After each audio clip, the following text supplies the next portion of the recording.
Oke, selanjutnya pertanyaan dari Yudis. Penasaran sama yang ngisi suaranya? Wow, nih aku yang ngisi suaranya.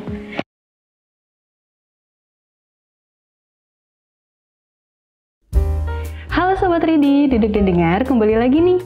Kali ini aku hadir dalam edisi spesial first anniversary-nya Duduk dan Dengar. Yeay! Seperti yang udah aku share di Storygram beberapa hari yang lalu, dalam rangka hari jadi pertamanya 3D, kami membuka pertanyaan tentang apapun yang pengen kamu tanyain ke Duduk dan Dengar. Sekarang nih waktunya, aku bakalan jawabin semua pertanyaan dari teman-teman. Oh iya, sebelum itu, Duduk dan Dengar mau ngucapin terima kasih banyak untuk Sobat 3D semua yang udah setia dengerin podcast Duduk dan Dengar. Dan udah ngikutin semua perkembangannya Duduk dan Dengar, baik itu di Instagram maupun di YouTube. Pokoknya, thank you so much. Kalau bukan karena teman-teman semua, Duduk dan Dengar belum tentu bisa bertahan sampai detik ini. Oke, kalau gitu kita langsung jawabin pertanyaan dari teman-teman semua ya. Ambil posisi nyaman kamu dan rehat sejenak bersama Duduk dan Dengar.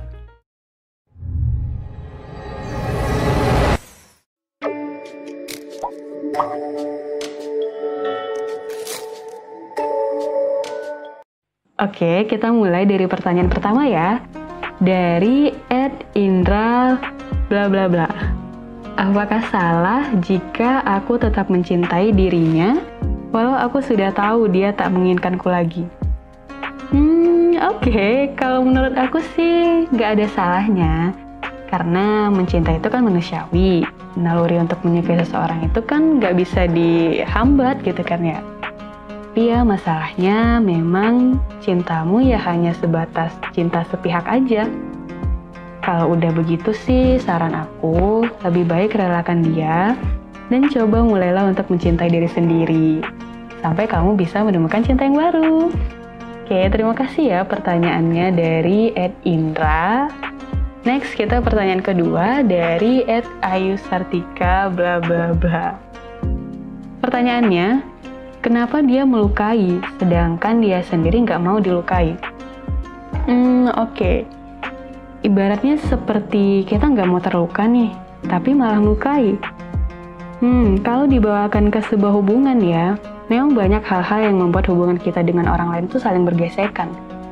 Yang salah satunya nggak sadar udah membuat orang lain terluka. Entah itu karena sikap atau perkataan kita. Balik lagi nih, ke dia yang nggak mau dilukai tapi melukai. Menurutku ada dua faktor sih kenapa hal itu bisa terjadi. Pertama, karena keegoisannya sendiri, atau yang kedua, pure karena ketidaksengajaan. Seperti dia nggak sadar nih udah menyakiti seseorang gitu kan. Dan jadi ya balik lagi ke kitanya. Kalau nggak mau dilukai, ya jangan melukai. Nggak semua orang itu jahat sih sebenarnya. Tapi juga nggak sedikit manusia yang benar-benar baik. Namanya juga manusia. Oke, terima kasih ya pertanyaannya dari @ayusartika. Kita lanjut ke dari @feni. Pertanyaannya, cara mengikhlaskan paling indah. Wah, berat nih pertanyaannya. Cara mengikhlaskan paling indah. Aku pernah baca sebuah artikel. Kalau nggak salah kalimatnya gini. Nggak ada yang lebih indah dan mengesankan dibanding dengan hati yang ikhlas. Jadi kalau kita merujuk ke kalimat ini, kamu udah ikhlas aja itu adalah sebuah bentuk hal yang indah dan mengesankan. Karena kita semua pasti tahu ya bahwa mengikhlaskan itu bukanlah hal yang mudah. Dan cara mengikhlaskan itu secara bertahap untuk merelakan hal yang harus pergi dari kita. Pasti itu harus menyiapkan hati yang lapang dan pikiran yang tentunya harus tenang. Dan yang penting, menerima dan memasrahkan segala sesuatunya pada Sang Pencipta. Itulah cara mengikhlaskan paling indah, menurut aku ya. Semoga bisa menjawab pertanyaannya, Feni. Oke, kita lanjut ke pertanyaan selanjutnya dari @sartika. Wow, lebih baik ditinggal selingkuh atau ditinggal selamanya? Bentar. maksudnya ditinggal selamanya di sini gimana nih? Ditinggal tanpa kabar gitu? Atau gimana? Ya udah, aku coba jawab ya. Kalau aku sih milih lebih baik ditinggal selingkuh. Karena kita tahu dengan jelas ya, kita nih ditinggalin karena selingkuh gitu, karena ada orang yang lebih dari kita menurut dia. Daripada ditinggal tanpa kabar, atau apa sih istilahnya sekarang, di ghosting gitu. Kan gak enak ya ditinggal diam-diam kayak gitu, tanpa alasan yang jelas. Dan ya kayaknya sih lebih memilih ditinggal karena selingkuh sih, karena kita udah tahu nih alasannya apa. Dan kita tahu kedepannya bakal harus ngapain, gimana cara ngobatin hati gitu kan ya. Begitu sih menurut aku, Sertika.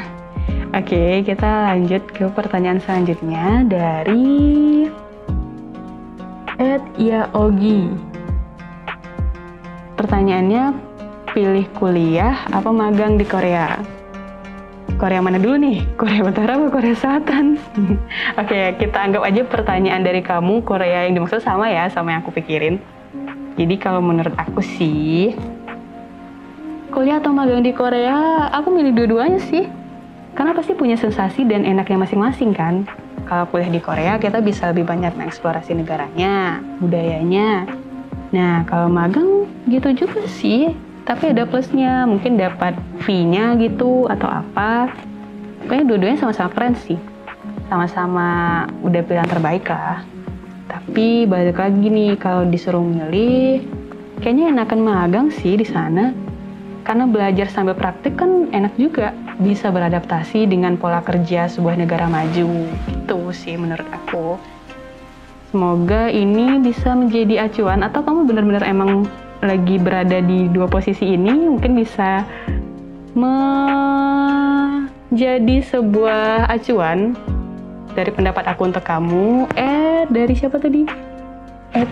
Yaogi. Ya, buat Yaogi. Kita lanjut ke pertanyaan selanjutnya dari @rifjh. Pengen masuk ke komunitas podcast, bisa nggak? Oke, kan kayaknya bisa deh, tapi untuk saat ini Duduk dan Dengar sendiri sih masih belum bergabung sama komunitas manapun sih. Cuman kalau sebagai info aja nih ya, kalau mau gabung ke komunitas podcast ada beberapa nih yang aku tahu, kayak podcastnya, kayak komunitasnya Kaskus, Box to Box, atau kamu bisa ikut kelas podcast di Siberkreasi. Detailnya kamu bisa telisik sendiri ya. Oke, kita lanjut ke pertanyaan selanjutnya dari @nr_ID. Kak, kalau tatapan cowok datar ke kita, maksud tatapan cowok itu apa ya? Ya kalau tatapannya datar ya nggak ada maksud apa-apa lah. Itu cuma natap doang kan, kamu mau mikir apa gitu. Kecuali kalau dia natapnya lain atau ada apa gitu, baru kamu bertanya-tanya, ini tatapannya datar doang. Ya udah, berarti dia cuma natap doang gitu. Oke, nr_ID. Oke, kita next pertanyaan selanjutnya itu dari @sebatasruang. Keren nih nama akun Instagramnya. Pertanyaannya, apa alasan bikin Duduk dan Dengar? Wah, pertanyaan kayak gini banyak sih masuk ke aku, ke Duduk dan Dengar. Kita rangkum ya sama pertanyaan-pertanyaan yang sejenis. Itu ada dari @kosalsabil. Apa awal mula Duduk dan Dengar? Terus ada dari @Taufik Yusa. Gimana sejarah berdirinya Duduk dan Dengar? Awalnya emang niat, iseng, atau karena suasana hati? Oke. Ada lagi dari @Ayu Sartika. Aku pengen tahu dong soal latar belakang 3D. Terus satu lagi dari Nur Kasas. Asal usul Duduk dan Dengar apa? Oke. Aku jawab semua ya. Jadi, Duduk dan Dengar ini ada bukan karena terencana. Muncul idenya tuh secara spontan aja gitu. Jadi ceritanya dulu ya, waktu masa-masa pandemi, ini kita diwajibkan untuk di rumah aja nih. Udah mulai ngerjain hal-hal yang rasanya bisa ngilangin stres gitu, atau ngerjain sesuatu yang emang kewajiban gitu kan. Tapi ya namanya cuma di rumah aja, pasti mulai muncul nih rasa gabut, rasa bosan gitu kan. Jadilah muncul waktu itu, suatu ketika aku nih sama teman partner duduk dan dengar aku yang satu lagi, mencoba untuk ikut kompetisi membuat novel. Nah, jadi untuk langkah awalnya, kita nyari-nyari referensi nih buat membangun ceritanya. Nyari-nyari lah referensi ke blog, terus ke YouTube juga. Sampailah waktu itu nemu sebuah channel YouTube yang isinya itu kayak semacam storytelling. Dia itu mengemas sebuah cerpen dalam bentuk audio. Dan kami pikir sih itu adalah semacam konten yang sangat menarik, tapi jarang ada yang bikin gitu. Nah, jadilah kami akhirnya membuat konten seperti itu. Konten storytelling cerpen. Jadi dari sana itu terus deh muncul ide-ide seperti buat podcast puisi, terus ada curhatan juga. Nah, kalau kategori curhatan ini nih ya, muncul idenya itu karena berpikir banyak nih yang merasa jenuh dan butuh teman untuk curhat gitu, butuh teman dengar untuk berkeluh kesah. Apalagi di masa pandemi begini kan, kita jarang keluar, jarang berkomunikasi secara langsung. Dan jadi hadirlah Duduk dan Dengar sebagai media tempat mencurahkan isi hati dan tempat berkeluh kesah. Dan bahkan yang bikin senengnya ya, ada juga nih yang ngirim sebuah curhatan yang memotivasi. Saya seneng banget deh apa yang kami buat itu bisa berguna untuk orang lain. Dan karena itu juga, kami memunculkan sebuah kategori pesan untuk hati, atau disingkat PETI. Muncul sebagai konten yang menyembuhkan hati dan menguatkan mental kita semua. Ibaratnya kayak self-healing gitu sih. Entah itu untuk menyembuhkan orang lain, atau menyembuhkan diri sendiri. Dan terus, kenapa jenis kontennya podcast? Ya karena kita Duduk dan Dengar ini fokusnya lebih ke audio. Dan visualnya hanya sebagai pendamping aja sih gitu, untuk memejamkan mata. Tapi fokusnya tetap ke audio. Karena apa? Karena sebuah pesan biasanya akan lebih diresapi ketika disampaikan lewat lisan dan didengar oleh telinga. Bener nggak tuh? Nah, dan yang terakhir, kenapa sih Kak namanya Duduk dan Dengar?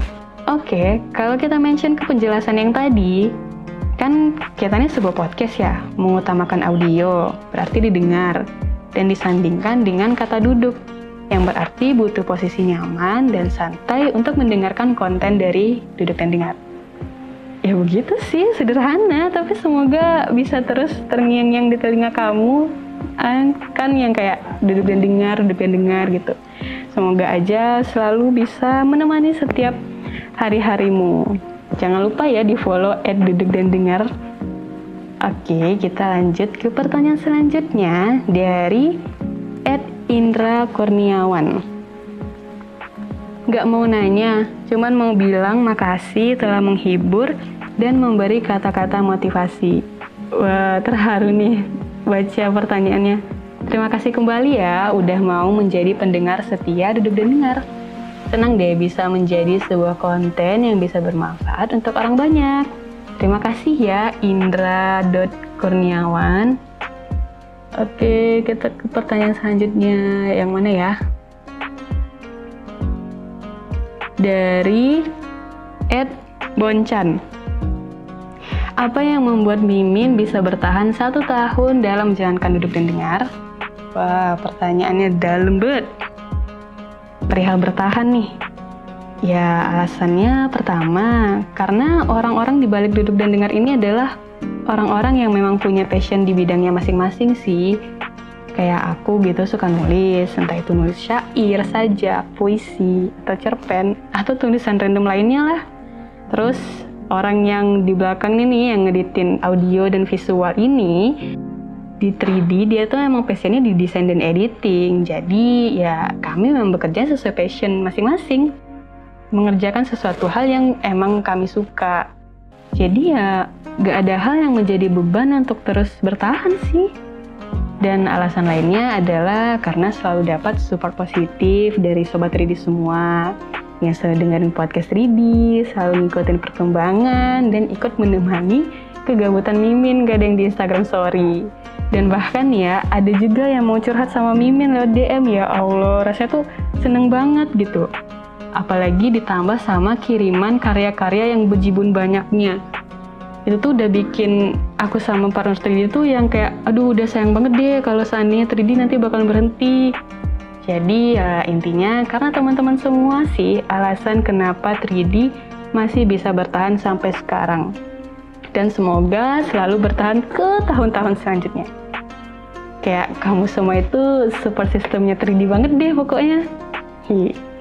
Oke, kita lanjut ya ke pertanyaan selanjutnya dari @ara_fcm. Kalau punya puisi boleh ikut setor nggak, Amin? Nah kan baru aja dibilangin udah ada yang mau ngirim lagi. Boleh banget, Ara. Kamu bisa ngirim puisi kamu ke bit.ly/inikaryaku. Aku tunggu ya karya dari @ara_fcm. Pertanyaan selanjutnya dari @serenbai. Dari masing-masing jenis konten, judul mana nih yang Mimin suka? Terus pengirimnya siapa? Oke, jadi dari semua karya teman-teman yang udah pernah aku bacain, ada sih beberapa yang aku suka banget nih.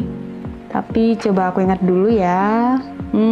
Kalau untuk podcast puisi, yang rasanya tuh menyentuh hati banget gitu, itu ada sebuah puisi dengan judul Sebuah Terima Kasih di Hari Patah Hati, karya Terang Andromeda.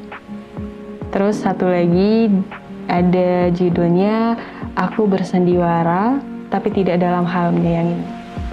Keren gak tuh dua judul puisinya? Gimana gak ngena ke hati coba?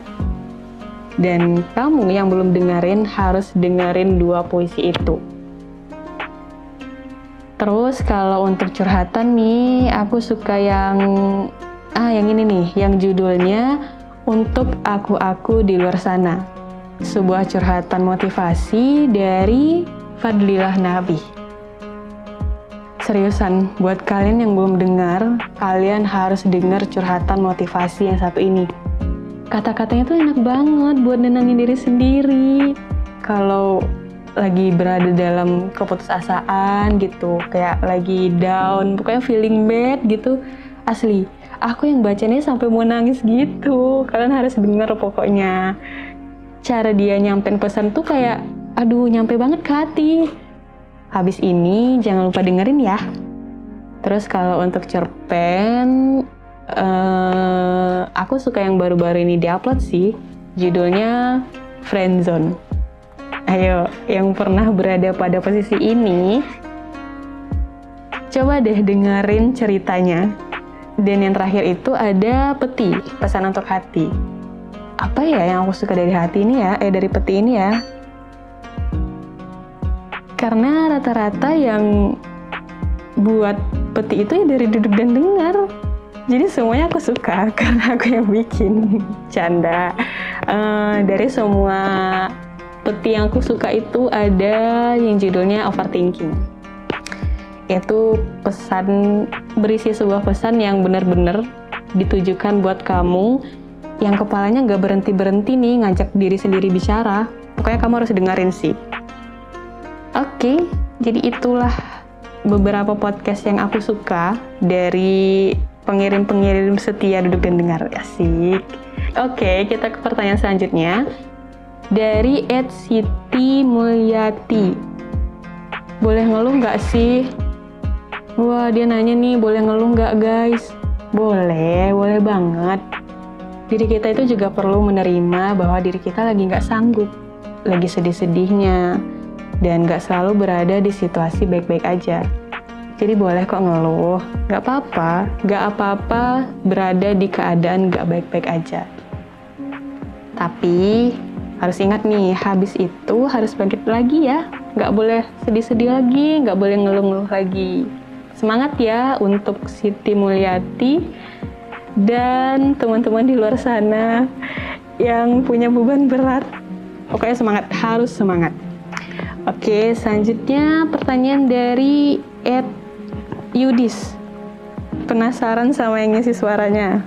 Wow, nih aku yang ngisi suaranya. Nanti ya kita ngobrol-ngobrol bareng dan saling kenalan. Tapi nanti kalau udah 1 juta subscriber. Jadi ajak teman-temannya ya buat subscribe YouTube @dudukdandengar, dan jangan lupa juga untuk follow kami di Instagram @dudukdandengar. Mana tahu bener-beneran ada yang penasaran gitu kan, kita ngobrol-ngobrol bareng tanpa harus ada siluet seperti ini. Oke, ayo Dis ya, ajak teman-temannya buat subscribe Duduk dan Dengar. Terus next selanjutnya dari Taut. Kak, gimana caranya menyikapi orang yang mudian? Orang yang mudian ya? Emang susah sih menyikapi orang yang mudian, yang moodnya tuh naik turun secara tiba-tiba gitu. Tapi aku ada beberapa saran nih buat menghadapi temen atau pasangan yang mudian. Semoga beberapa saran ini bisa membantu kamu sih. Aku juga ya begitulah. Sarannya sih coba kasih dia waktu untuk menenangkan dirinya sendiri dulu. Mana tahu ya mungkin mood dia berubah-ubah, misalnya ke yang jelek gitu. Bukan berarti itu karena kamu. Jadi ya udah, tenangin diri dia sendiri dulu, kasih dia waktu untuk sendiri dulu gitu.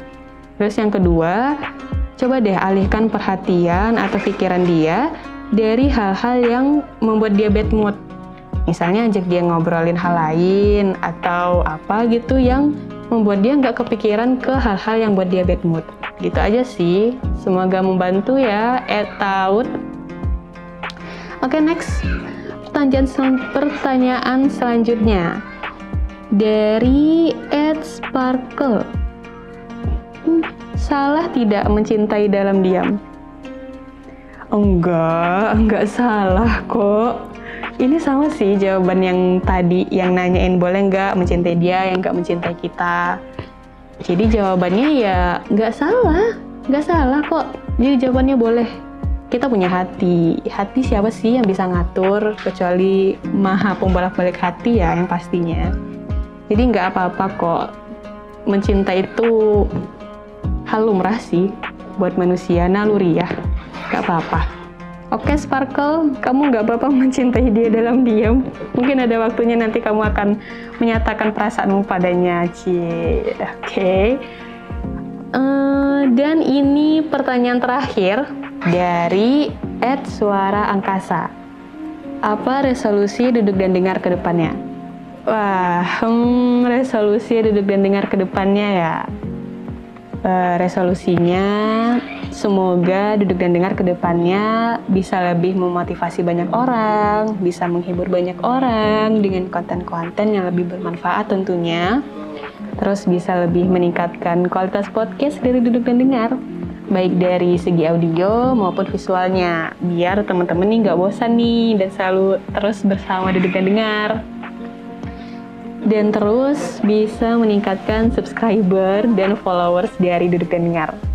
Dan semua itu tentu nggak terlepas dari dukungan sahabat-sahabat 3D semua. Apa lagi ya? Ya pokoknya semoga Duduk dan Dengar ke depannya tetap bisa ada untuk menemani kamu semua, baik di hari buruknya atau di hari bahagianya. Pokoknya Duduk dan Dengar akan selalu berada bersama kalian semua. Dan semoga pokoknya berikan doa terbaik juga ya untuk Duduk dan Dengar. Oke, mungkin sekian dulu sesi Q&A kita. Makasih banget nih buat pertanyaan-pertanyaan yang udah teman-teman kasih ke Duduk dan Dengar. Dan makasih banyak juga untuk support teman-teman semua. Sehingga nggak kerasa aja nih 3D udah 1 tahun bersama teman-teman semua. Harapannya sama sih kayak yang tadi, semoga Duduk dan Dengar bisa bertumbuh terus menjadi akun yang selalu bisa menemani kamu, memotivasi kamu, dan bisa sama-sama meningkatkan literasi sastra Indonesia. Oke, sekian dulu ya. Terima kasih sudah mendengarkan. Jangan lupa follow kami di Instagram @dudukdandengar, dan jangan lupa untuk subscribe, like, dan share ke teman-teman kamu. Dan jangan lupa aktifkan tombol loncengnya ya, jadi kamu nggak ketinggalan nih podcast terbaru dari Duduk dan Dengar. Sampai jumpa di podcast selanjutnya. Bye!